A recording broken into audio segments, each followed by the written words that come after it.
Ngayong araw na to ay babiyahe kami papuntang Manila kasama si Twin. So may mahalaga lang kaming gagawin sa Manila kaya no choice kami kundi isama si Twin. Kasi baka pag wala na kami baka mamiss lang namin siya. Kung anong isipin namin, kung anong nangyayari sa akin.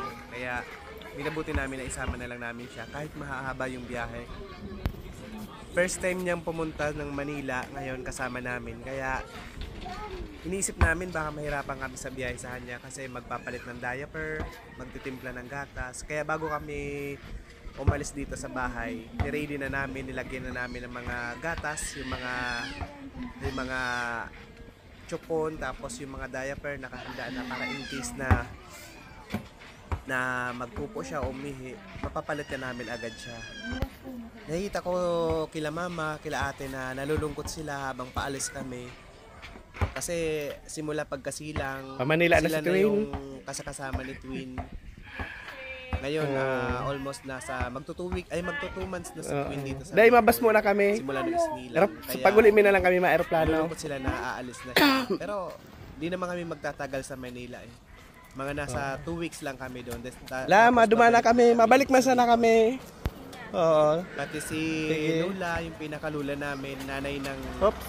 tatay ng Ay, asawa ta- ko. Nalulungkot din. Tapos ngayon, nandito na kami ngayon sa terminal ng bus going Manila. Aantay na lang kami ng bus na dumating para makasakay. Medyo kabado nga lang kami kung anong mangyayari sa bus kasi almost nasa 12 to 14 hours yung haba ng biyahe. Kaya bahala na kung anong mangyayari. At ngayon, andito na kami ngayon sa loob ng bus. Nag-aantay na lang na umalis papuntang Manila. Keep safe sa amin, kay Twin. Ngayong araw na to ay babiyahe kami papuntang Manila kasama si Twin. So may mahalaga lang kaming gagawin sa Manila kaya no choice kami kundi isama si Twin. Kasi baka pag wala na kami baka mamiss lang namin siya. Kung anong isipin namin, kung anong nangyayari sa akin. Kaya minabuti namin na isama na lang namin siya kahit mahahaba yung biyahe.